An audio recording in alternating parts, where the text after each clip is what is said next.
So I've come to Manchester after the terrorist attack last night, and I've started to scratch beneath the surface to find out what problems there are in this city. And I've ended up here, outside this mosque. There's a history of extremism with this mosque.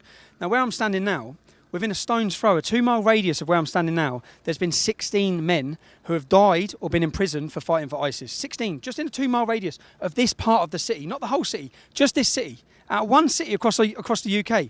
When you start going into the history and the problems embedded in this area, we've seen a terrorist in 2003 called Burgos. Burgos stabbed a police officer, murdered a police officer in a counter-terrorism raid. I was in jail with him in 2012. He's in control of the prison. He's the main man. So all the people thinking there's a solution to send these men into prison, into normal prisons with car thieves or house burglars, they're running the joint.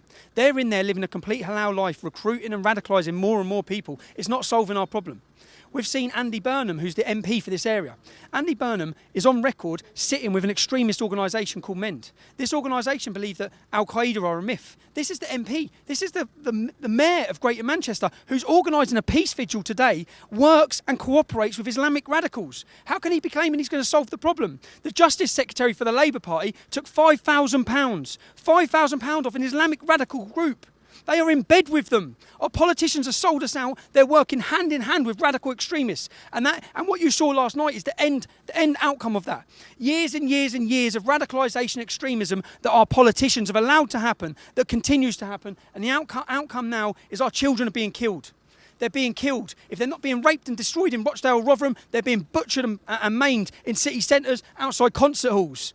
That's the future for our generations. It's about time people woke up. When we hear all the time the politicians say, we're all in it together, we're all in it together. 66% of British Muslims said they would not report on another Muslim joining ISIS.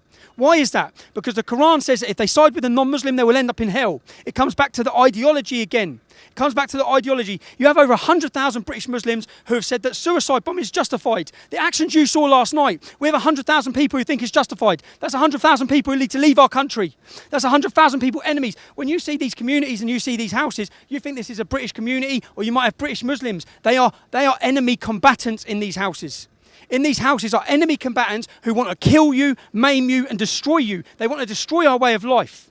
And that's it. And that is not at any point. Again, I'm standing next to a Muslim now who's just stood and said how outraged he is by this same situation, how disgusted he is.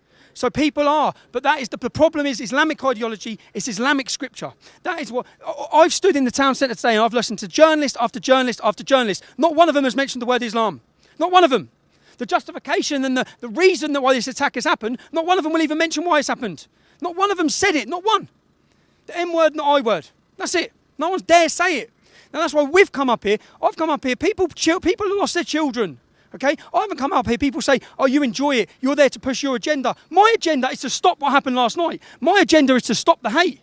I'm not enjoy this. People say, oh, you're getting your benefit out of it. What benefit do I get out of this? You see the terrorists who killed them people last night? They want to kill me. They want to kill my family. They want to kill my wife. I live with that. I don't enjoy it. I don't get anything out of it. But the reality is, if we want to stop what happened last night and we want to really get to grips with it, we've got to start identifying why it's happening.